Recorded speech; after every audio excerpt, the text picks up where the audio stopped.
look beyond this regime, understand that the solution to the problem is not cutting a deal with the current regime, is to empower a people who inherently are against a regime that it's its DNA. They cannot in any form coexist with the world and the free world and its values, because for them it's black and white.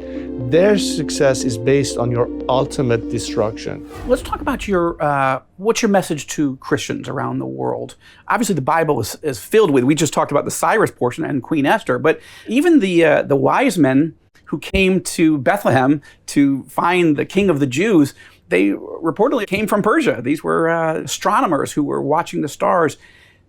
So Persia, Iran, that history is actually very deep in the Bible. And while there's been negative issues, you're right, in biblical times, there's also been wonderful warmth. So I'm just curious, what's your message to the Christian world specifically? How can we be praying for your country? I think the best guarantee for all faiths to have the liberty to exist and freedom of religion and an end to any kind of persecution has to have a guarantee of the rule of law and democracy and a secular system that separates religion from governance as a prerequisite to democracy. But it's in that context that you can coin and guarantee freedom of religion and or speech. Any religion. It doesn't have to be Islam or Christianity or Judaism or any other religion. It's the universal principle that ties us all together. Almost impossible for us to imagine, almost. Iran, which has been Shia, almost apocalyptic Islamism or nothing. It's hard to imagine a world, but you lived in that world. Because I think part of the message is you need to rewind your watch pre-Iranian Revolution. Okay. You know, as a teenager, when I was growing up in my own country and I studied there, and I left my country when I was about 17 and a half years old to come to the United States to train in the Air Force Base in Lubbock, Texas. But I just want to give you an image.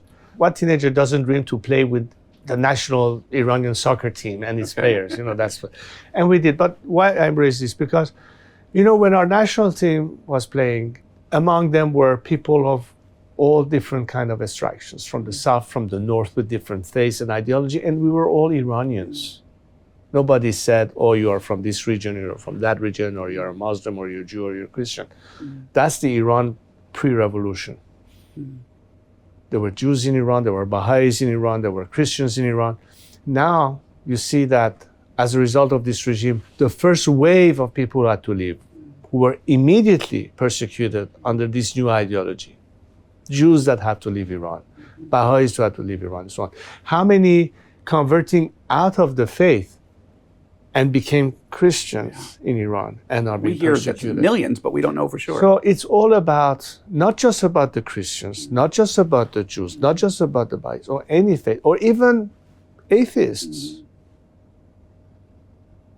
Liberty, guarantees of everyone's right. That's really what is my message to the whole world, whether it's the Christian community.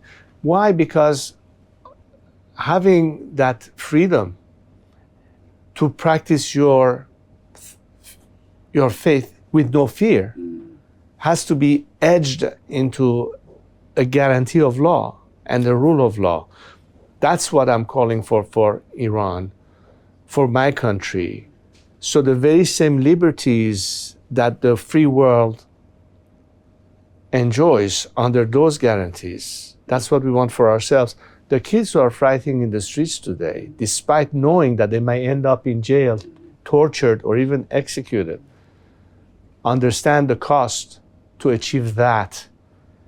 And so the message from everybody who believes that this is the way to go have to today tell the Iranian people, you're not alone in this fact. Your message has been heard, received, and understood. And it is imperative.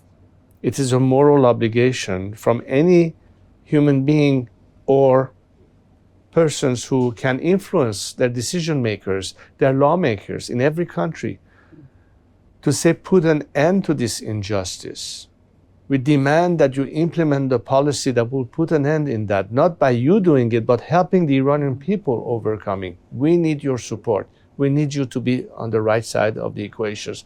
No movement of nonviolent civil disobedience to put an end to unwanted regimes has been successful in our modern day world without the tacit support of the free world. From Lech Walesa in Poland to Mandela in South Africa, and the same principle applies to Iran.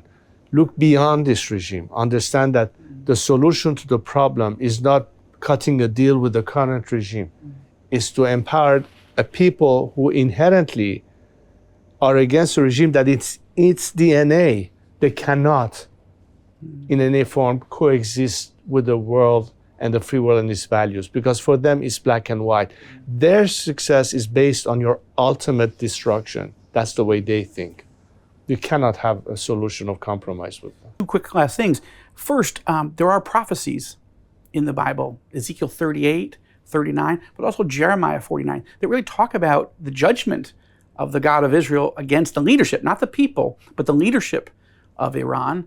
God actually says in Jeremiah 49, I'm going to judge those leaders, and I'm going to put my throne in Elam, the ancient term. That's a fascinating thing for those of us who believe that Jesus is coming to Jerusalem. But still, at some point, it means that he loves Iran so much that it's going to be a center of his heart for the world.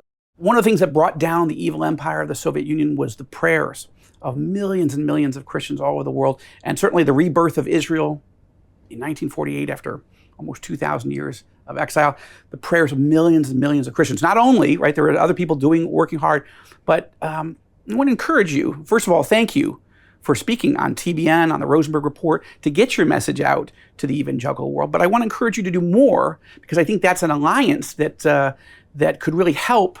But I don't think they know your story, and I don't think they know your cause. They just hear all the horror stories coming out of Iran. They don't even know that there is a leader, somebody who's trying to start for many years, mobilize, but it's just not a message I don't think that's come to our team yet. I'm trying, and I'll do more, and I appreciate this time. Of course. Well, I believe in this principle. Some people may think it's cliche, but as they say, together we stand, divided we fall. So the message is togetherness. Message is solidarity. Good. Solidarity of all faiths, understanding that collectively we can prevail upon evil. And this regime is nothing but evil. Yeah. But the solution is in the peace-loving people who understand liberty, who understand tolerance, who respect different viewpoints, and they can live in peace together under the same roof. That should be the obvious need, because we have so many challenges in our world today. Putting it into perspective, a tiny planet in a solar system that is part of 100 and billions of stars just in our galaxy, in a world and a universe where we are just nothing at the end. And is it really going to be while we're on this planet and we have, environmental issues, global warming? I mean, so many issues that affects people's in a daily life. Is there time for hatred and bigotry and injustice and discrimination? As a human race, what do we have to show for at the end of the day? Yeah. And today's generation understands that, and we can do so much more in a positive spirit. And that's why we need unity, because sometimes we have to fight together against injustice. This is a time when the Iranian people need the most amount of world solidarity in their support, because they are on the right path. And all we are asking as a nation, be on the right side of history this time. I was so touched to see you at the Holocaust Memorial the other night. You won't remember it, but as you were leaving, I had a moment just to say to you that I'm an evangelical Israeli, and I'm praying for you, praying for the people of Iran. I didn't expect an opportunity to be able to say that to you in a slightly calmer moment, but thank you. With the threat of a second Holocaust coming from the Iranian regime, for you to honor our 6 million who perished in the last evil genocide, I want to thank you. And I want to give you a book.